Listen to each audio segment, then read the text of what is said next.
We are awakening together. This is our weekly gathering we hold online. For more information, visit our website, awakening-together.org. We'd love to see you there. Okay, good morning, everybody. Happy Sunday. Good to see you all. Welcome to the Sunday gathering. So what we'll do first or next is let me read you our statement of purpose. We are an assembly of equals joined in common purpose, awakening to one true self.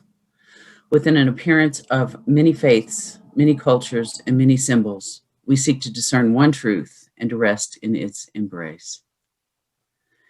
And we always pick a core value that we have 5 core values, and we pick one that's most closely aligned with the message that we're going to give on Sunday morning. And I have chosen core value number 5, and it states as follows: we accept all forms as temporary appearances, permitted through enduring awareness of self. We live this value by honoring all appearances and all experiences while continually reflecting on changeless truth. And I want to read that again. We accept all forms as temporary appearances, permitted through enduring awareness of self. We live this value by honoring all appearances and all experiences while continually reflecting on changeless truth. I think Regina said she wrote those core values out on a napkin when we first started. Yeah, but they're beautiful. They're perfect and pertinent. And thank you, Regina, for all you give to Awakening Together. We'll take a moment for prayer, if you'll join me.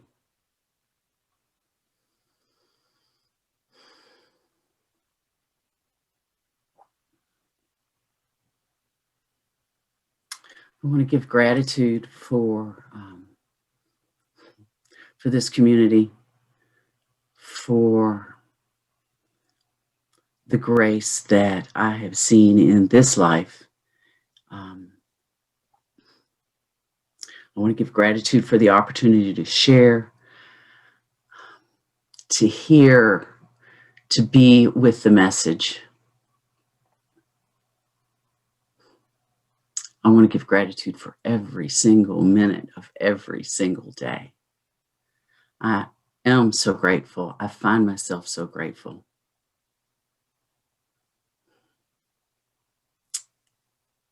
Thank you. Amen.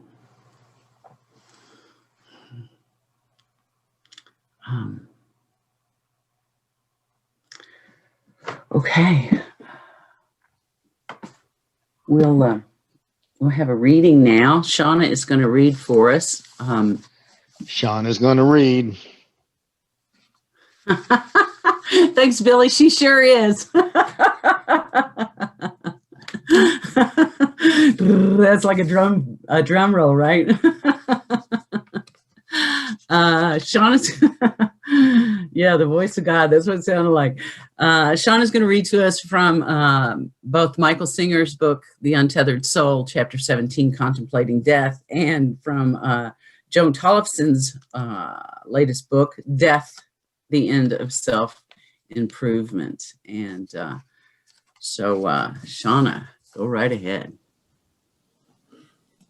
Good morning, everyone, and thank you, Jacquelyn, for this opportunity to be a part of your message.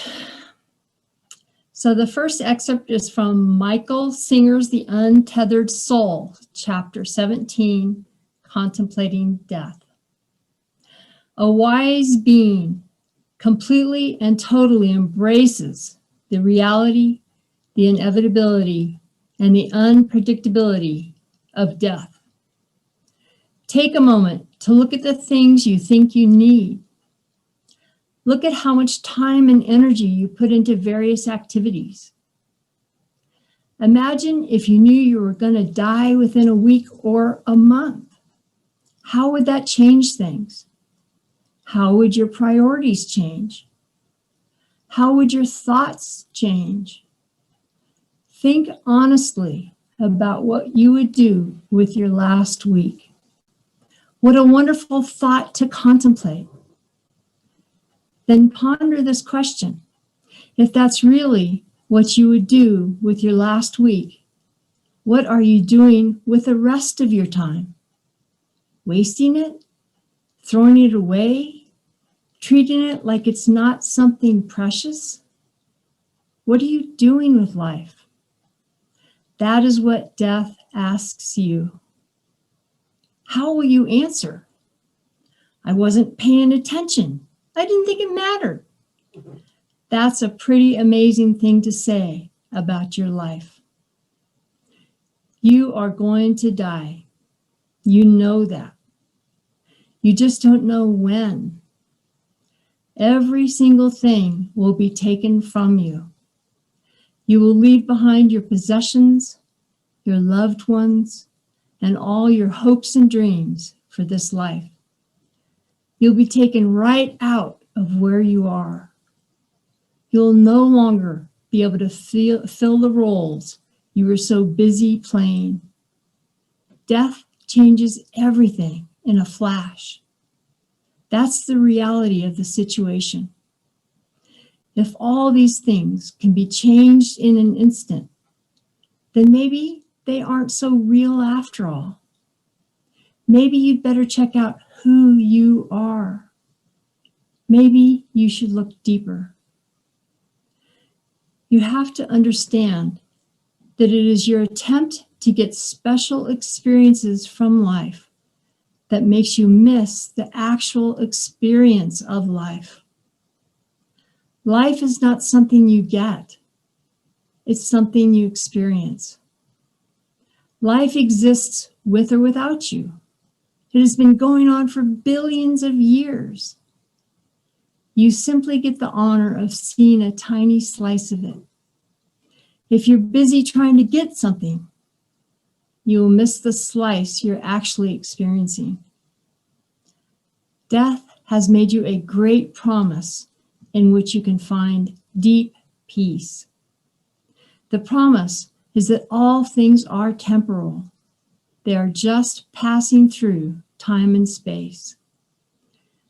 Feel grateful to death for giving you another day, another experience, and for creating the scarcity that makes life so precious. If you do this, your life will no longer be yours to waste. It will be yours to appreciate. Let me take a breath and a drink, and we'll go on to Joan Tollifson's. The excerpt is from her book, Death, The End of Self-Improvement. Death is another word for impermanence. Impermanence sounds scary until we realize how complete impermanence is.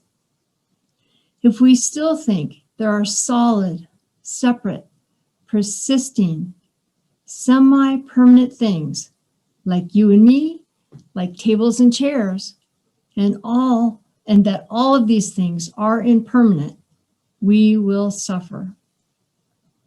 But when it is recognized that impermanence is so complete that no solid, separate, persisting things ever form in the first place to even be impermanent, then impermanence is actually another word for seamless unicity, the undivided wholeness of life from which nothing stands apart. In Buddhism, they call it no self, emptiness, non-clinging, or groundlessness. This emptiness isn't a bleak, nihilistic void. It is the red fire engine streaking past, the aroma of coffee in the morning, the exquisite song of the hermit thrush at dusk, the listening silence that remains when the sound is finished. And that silence, like the emptiness of deep sleep, is not a dead void. but a vibrant aliveness. Death is the fire that strips everything away. The whole story of our life, all of our apparent achievements and failures, and for that matter, all of human history and the entire history of the universe, is like a mist evaporating in the sunlight, smoke curling into the air, waves rolling on the ocean, cloud formations changing shape in the sky, or last night's dream dissolving in the morning light. In other words, nothing that appears, including the person we appear to be, has any persisting form or any graspable substance. When we are fully awake to the vibrant aliveness here, now, we recognize that life is more like a dance or a song than a grueling, goal-oriented task. The beauty of life lies precisely in its playfulness, its purposelessness, its groundlessness. It doesn't mean anything other than the indefinable suchness of each moment, exactly as it is. Death is that which makes life so surprising and impossible to grasp.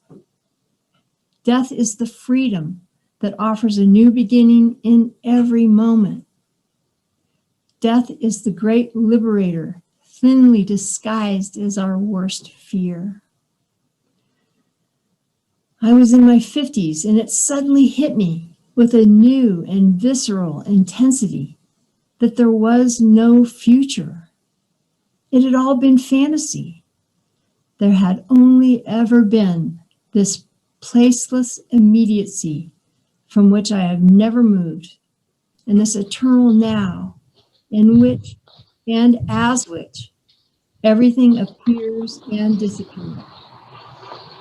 Time and space are kind of, let me start over. Time and space are a kind of mental construct, a mode of perception. We think of time as a linear progression, but the only actual reality we ever experience is now, which is timeless and eternal. Likewise, the only actual place we ever are is here in this immediacy or presentness, which is unlocatable and infinite. Here now is the ultimate subject to which the word I most deeply refers if we trace it back deeper than name and form. Here now, consciousness, awareness, presence is not an object or substance that can be set apart, seen, grasped, or measured. It is not a thing apart from the flow of experiencing. It is our most undeniable and fundamental certainty, the reality in every dream, the common factor in every experience, and yet we cannot get a hold of it as an object. What is liberating is to recognize this dimension for yourself, here and now. Believing in it as some kind of idea is just more mental baggage, another object in the movie, as is identifying it as any particular experience. But this, but not that. Awareness is another name for here now. It can also be called unconditional love, for it accepts everything just as it is. If we're not awake to the wonder and aliveness of it, the present moment is a very unspectacular quality. It consists of seemingly ordinary things like doorknobs, pieces of paper, toothpaste, office cubicles, and bodily sensations, and stray thoughts, and television commercials, barking dogs, cans of soup, farts, and traffic jams. It never holds still. It is thoroughgoing impermanence, vanishing as soon as it appears. Without thought, this moment is without plot or narrative. It has no meaning or purpose. There is no main character, no me at the center of it. There is simply present experiencing, a snowflake landing on a fire. It may all seem quite solid if we don't look too closely, but if we pay attention, we find reality is actually fluid, ephemeral, effervescent, impossible to grasp or pin down. It keeps changing shape without ever moving away from right here, right now. It is completely obvious, never hidden, and yet strangely elusive if we try to take a hold of it. It is at once immovable and constantly in motion, unchanging and yet totally in flux. It is an unbroken whole of infinite diversity. It defies all words and categories. When we're fully alive to the naked reality of the present moment, it turns out to be an astonishing and extraordinary miracle. This luminous, awareing presence bursting forth as flowers, leaves, mountains, oceans, chairs and tables, planets, rabbits, giraffes, zebras, people, birds, tornadoes, planets, and stars, random acts of kindness, and horrifying acts of cruelty. One seamless and shimmering display, appearing and disappearing in the vastness of here now. But when attention is caught up in thoughts, and what Zen teacher Joko Beck called the self-centered dream, we don't notice what shines and sparkles right here, right now. We don't notice the beauty of the simplest and most ordinary things. White clouds moving through a puddle of rainwater on the sidewalk. Late afternoon light on a dilapidated building. A colorful piece of trash blowing down the street. The exquisite mountain and valleys in a crumpled Kleenex on the table. The sounds of rain on the roof. We imagine that everything of value and importance is out there somewhere else, in the future, after we finish graduate school, or get a promotion, or get married, or do another retreat, or attend another satsang, or find another teacher, or have some transcendent experience, or get enlightened, or stop smoking cigarettes, or go on a diet. Then we will find happiness, or so we imagine. Someday, we will become the person we are supposed to be. That's the story.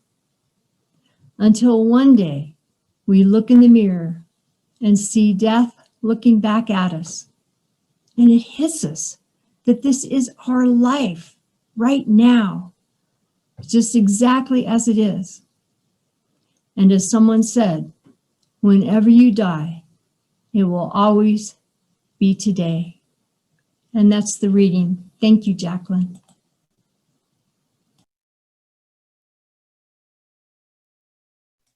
Thank you, Shawna. You read it very well. And it was a long reading. So really, thank you so much. And it was pretty jam-packed. I cherry picked quotes from both of those authors, and I think that made it a pretty dense reading. But so there's a lot there. So let's look at it. I actually find that I want to start with what Shawna read us there at the end from Joan Tollifson's book. She says, we imagine that everything of value and importance is out there somewhere else in the future. And generally, I think that that's what we do. The somewhere else where we imagine that we'll find happiness, that we'll find fulfillment, that we'll find enlightenment, that somewhere else is the future. And of course, as Joan tells us, the future is just a mental construct. The future doesn't actually exist. The only thing that actually exists is here now. In fact, she told us in this reading that here now is fundamentally the I that we refer to when we say I.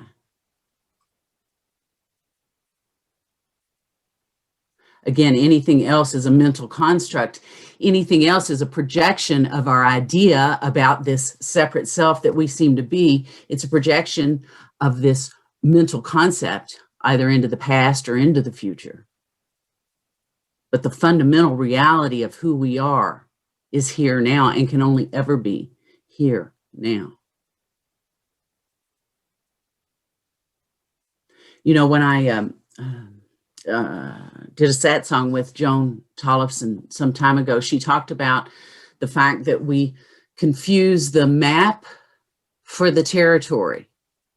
I don't think at that time I had any idea what she was talking about. But I believe that what she was talking about was the fact that we construct these concepts and we mistake them for living life. We have this idea of what we should be getting from life. And we're always reaching for that idea as a goal. And as we construct those concepts and as we reach for them, we miss what's actually going on here and now. We miss the bright red fire engine running down the street. We miss the aroma of coffee in the morning.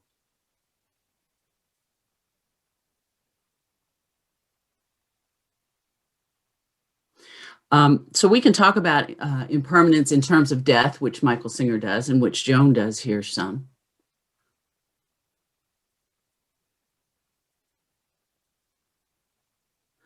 But the impermanence can be seen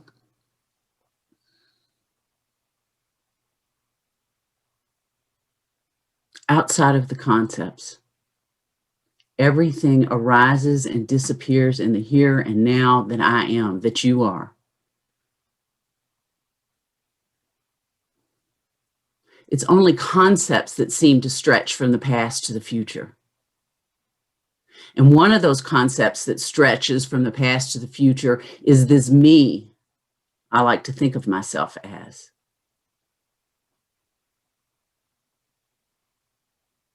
If I'm in this moment, if I'm experientially, directly in this moment, there's no me experiencing. There's just the experience. You know, that's what fundamentally is being talked about when we talk about non-duality. There's not a me who's doing the experience and something happening that I'm experiencing. It's all one piece. It's life. It's life bubbling and burgeoning, and you know, that flow, that stream of life. And if we're thinking about a me that we've constructed, if we're thinking about a me that's got to do something in the future, that needs to get somewhere, we miss that flow of life.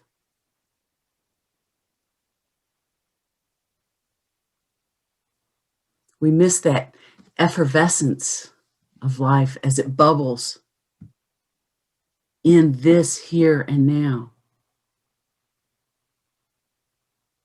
And you all know it. You've all done it. You've all taken the time to just be in any particular moment. You know, last night I was sitting in the living room and I've put up my little Christmas tree, and, you know, there were shadows on the wall from the Christmas tree, and, you know, the cat's laying on the couch where I can see her, and just being there in that moment.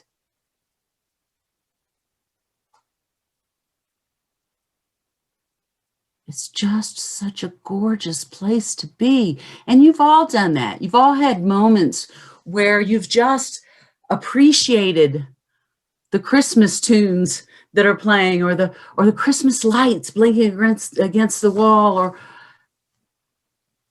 the trees swaying in the wind, or the bright red fire engine running down the street.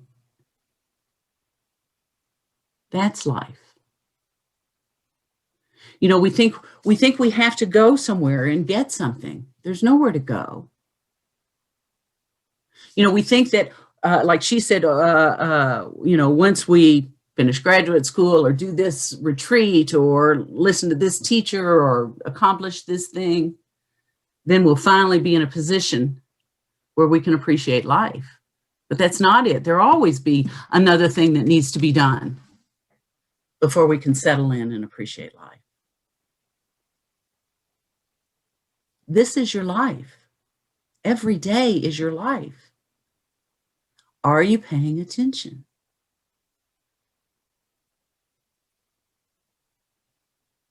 What a gift. And Michael Singer told us about that.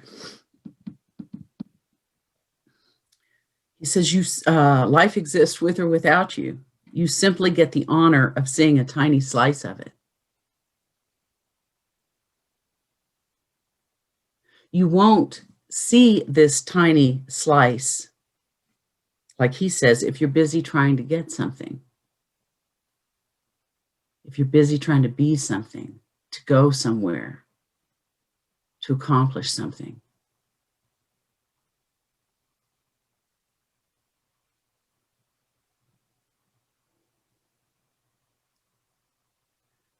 I'm going to encourage each of you to take a moment now just to feel something in your environment, the fabric of the couch, the way your hair feels, the desk in front of you. Just feel it. Just be with that for a moment.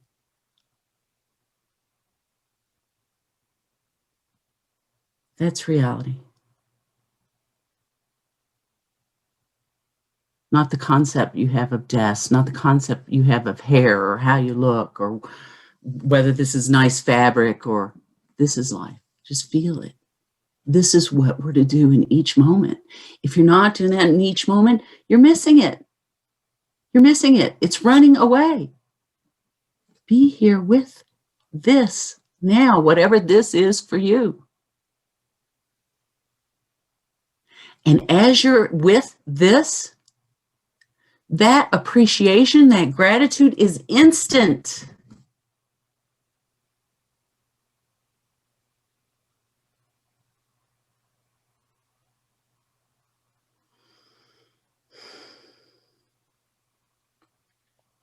As Michael Singer says, life is not something you get, it's something you experience.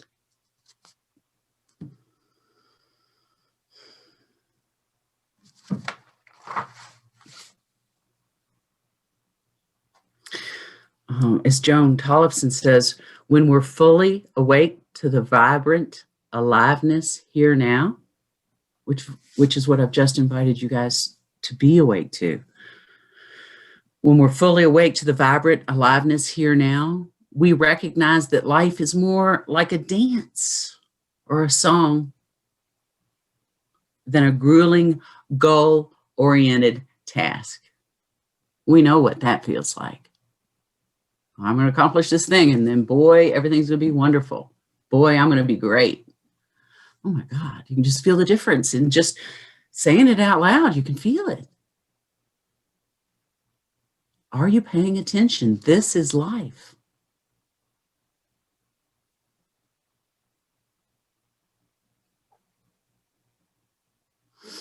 Joan Tollifson says, it suddenly hit me There was no future. There had only ever been this placeless immediacy from which I have never moved, and this eternal now in which and as which everything appears and disappears. Can you feel that here and now? Can you see that anything else is a concept that you've made up and that you can't live in? You can't. So where are you when you're in thought? Where are you when you're thinking about tomorrow or the next thing that needs to be done? Or how you're being perceived? Or how this one or that one treated you? Where is that? It's a place that doesn't exist.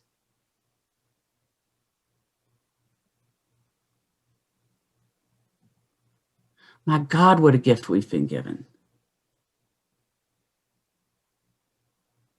This moment, are you paying attention?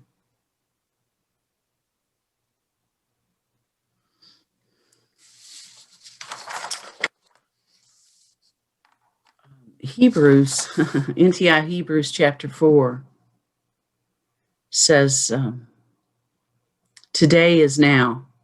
The mistake you make is thinking that today is tomorrow. And so you see your true desire, but you put it off until another time.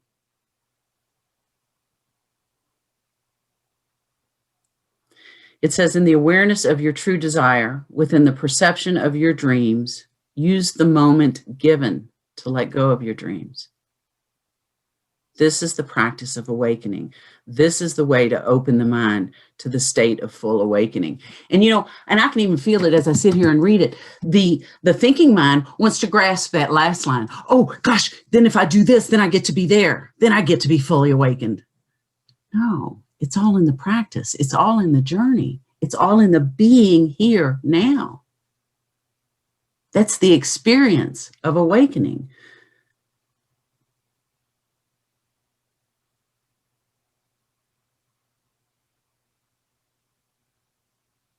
And perhaps a collection of those experiences, takes you somewhere. It doesn't matter.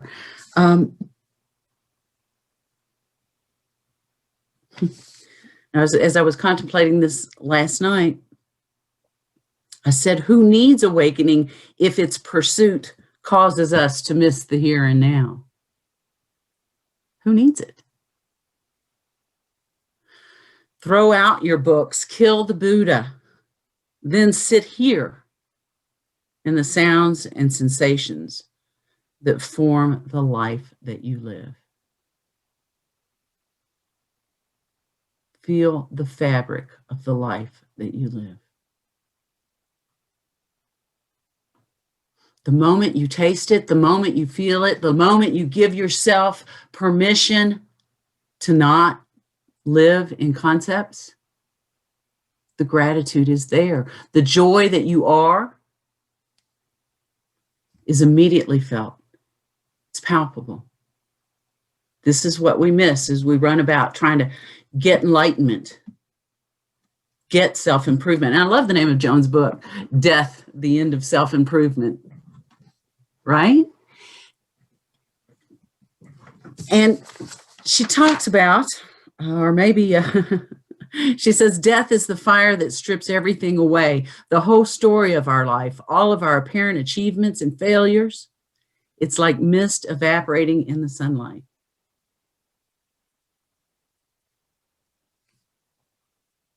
We've heard it talked about in terms of people on their deathbeds, or they're laying there going, oh man, I wish I'd gotten that red convertible.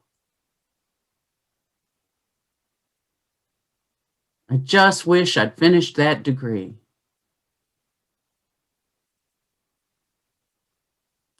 And it seems absurd, right? I mean, you can insert whatever goal you had.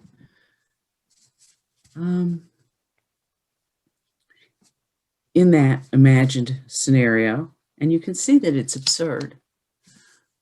But if that seems absurd, really, what are you doing today? What concepts, what future concepts are you imagining for this future self? instead of just being here now.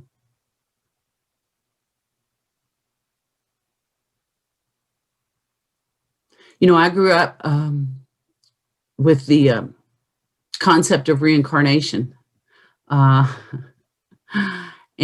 I think that belief, or perhaps the belief in an afterlife, is really a disservice, because that takes this imagined me and projects it not only, you know, throughout to the end of my life, but into another life. And so if I don't get it now, I'll get it next time. Or I'm building up this, you know, this store of wisdom. Nothing will be lost. And then I can just pick right up there the next life. This is your life. This is your life. I mean, I don't know how things work. I don't know how things work, but I'm not banking on that. If I'm looking out there, I'm missing what's right here.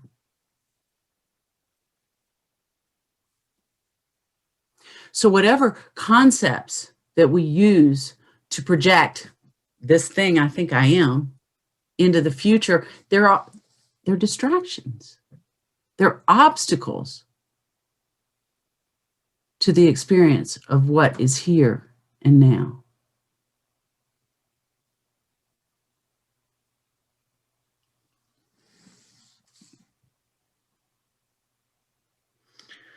Joan says time and space are a kind of mental construct.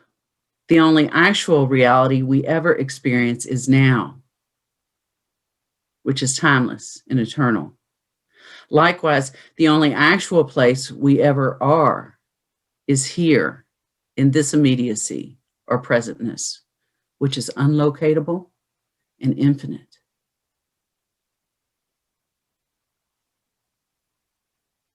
We want to shrink ourselves down into this thought bubble and then move that thought bubble through time. That's not what we are. We can do that if we want, but it's not what we are. That's not participation in the truth of what we are, which is right here, right now.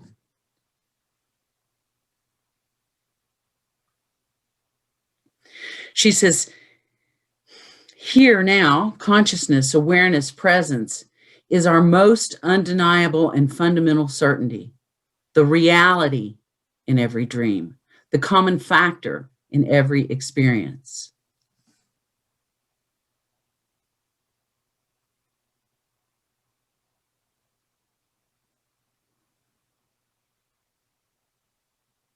There's nowhere to go.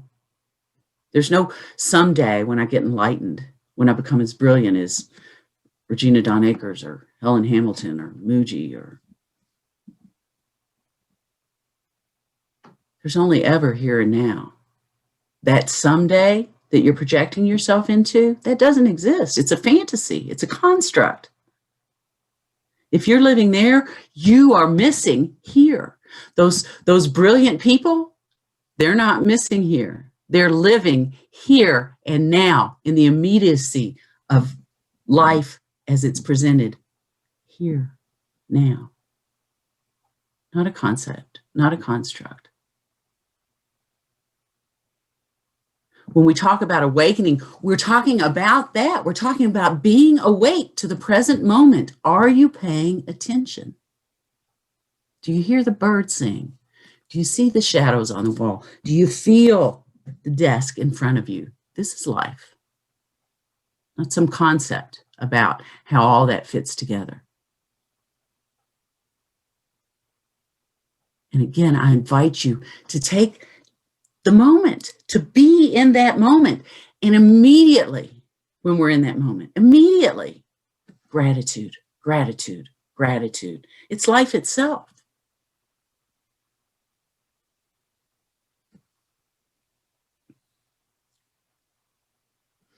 Joan says, without thought, this moment is without plot or narrative. There's nowhere to go. There's nothing to get. There's nothing to achieve. Without thought, this moment is without plot or narrative. It has no meaning or purpose. There is no main character. no me at the center of it. There is simply present experiencing. If we pay attention, we find reality is actually fluid, ephemeral, effervescent, impossible to grasp or pin down. I read that and I feel the joy, the absolute joy in the fluidity of life itself. I'm not here trudging, grueling, trying to get to over here.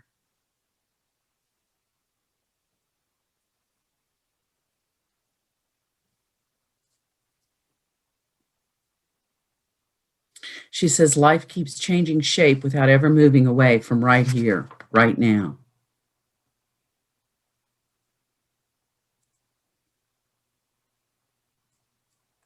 She says, when we're fully alive to the naked reality of the present moment, it turns out to be an astonishing and extraordinary miracle. This luminous, awareing presence bursting forth as flowers, leaves, mountains, oceans, chairs, tables, planets, rabbits, giraffes, zebras, people, birds, tornadoes, planets, stars, random acts of kindness, and horrifying acts of cruelty. One seamless and shimmering display. Appearing and disappearing in the vastness of here now.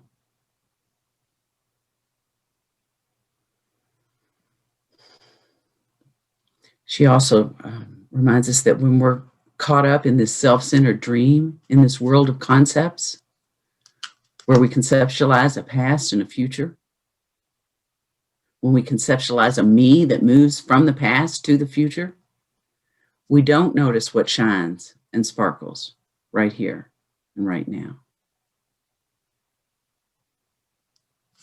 So that's the invitation. You know, as I thought about this, as I contemplated this,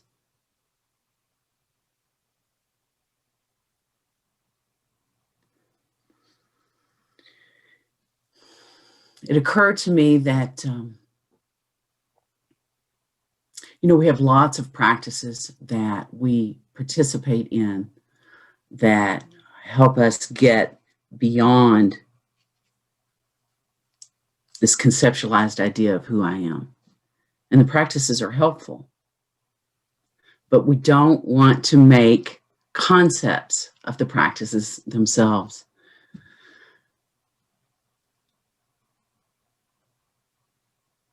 If we try to do, for example, awareness, watching awareness, okay, now to right now, I'm going to be awareness. How does that look? It's letting go of the concept of how that looks. That's what awareness is. I don't become awareness. I already am awareness. I'm just letting go of all these other concepts to appreciate the truth of who I am, to appreciate the here nowness of who I am.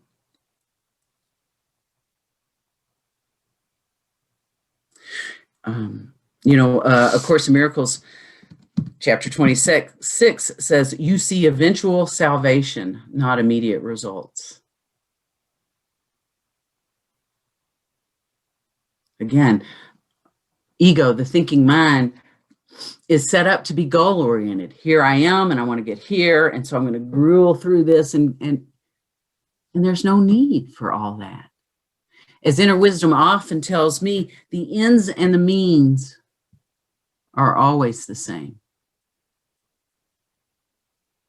I think that I have to do something, become something, master something in order to appreciate the here nowness of my being. And the truth is, I need to just stop and appreciate the here nowness of my being.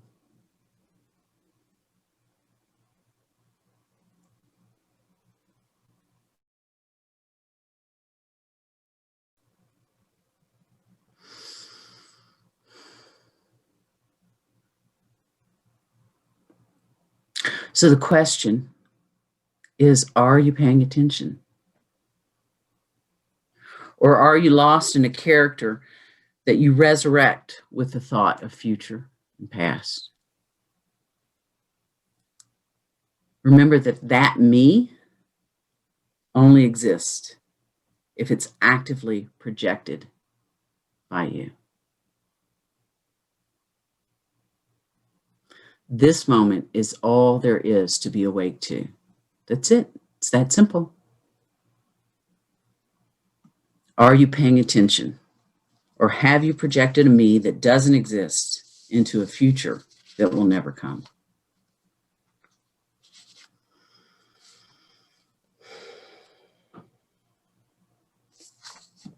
So that's all I have to share. So I am going to, I think I'm going to play a song. I am going to play a song to give us a moment to contemplate this message. And also Dawn's going to post a link for you to donate to Awakening Together if you're so moved. And I'll see you after the song. Get my, there it is.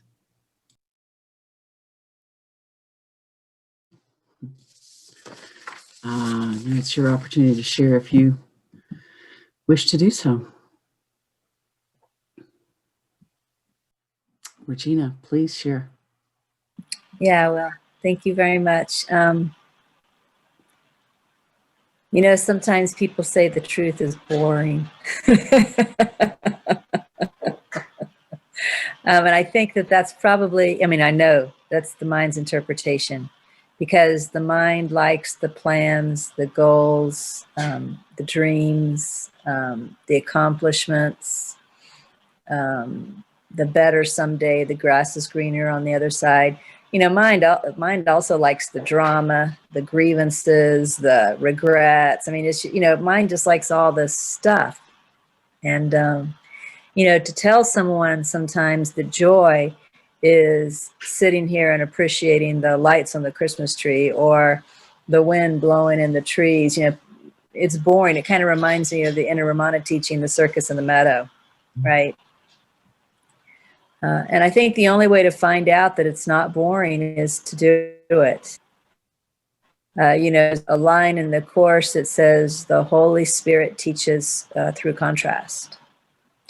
You know, so if you pay attention to when the mind is all involved in the striving, you know, you eventually discover that striving is actually suffering. Drama is actually suffering.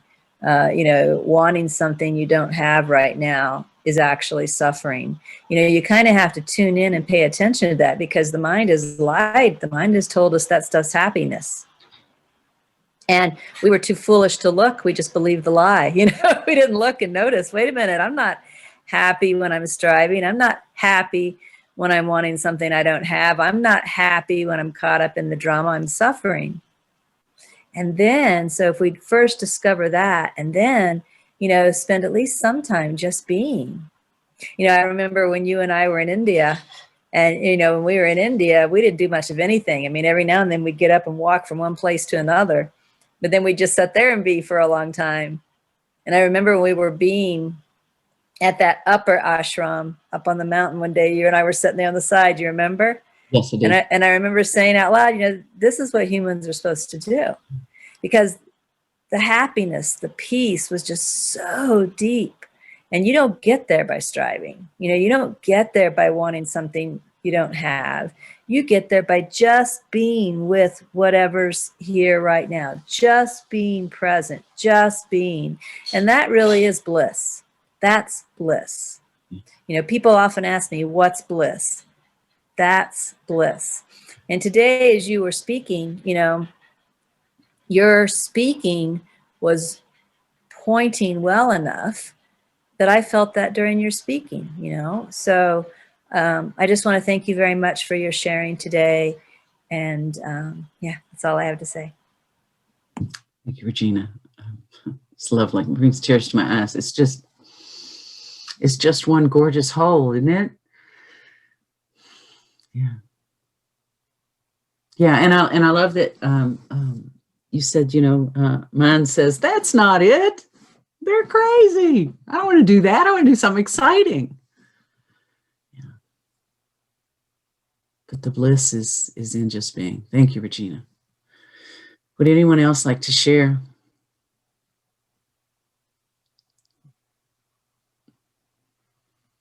They're all just being. Y'all are all just being. Yay! Good job.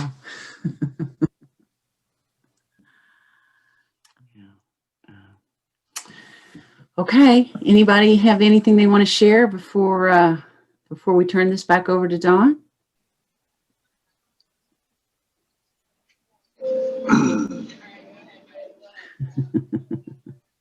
Ron, are you there? Oh, I'm sorry, I went off mute. I wasn't mean to. I'm in a kind of noisy outdoor area, so apologies. But I did want to say something. I didn't purposely do it because of the noise. Can you hear me? Is this okay? Yeah, we hear you great. I love your message this morning, and I think the one thing that Regina said is just so true, is that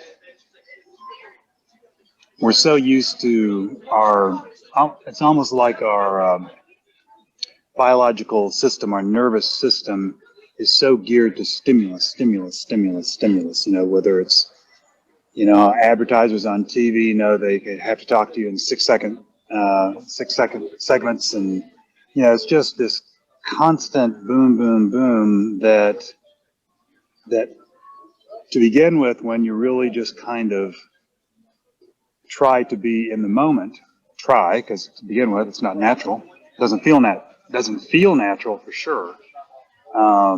It's like, an addict wanting their next fix. I assume something like that. Not that I have had that experience specifically, but it just feels so unusual and different because it's almost unheard of or uncommon to us.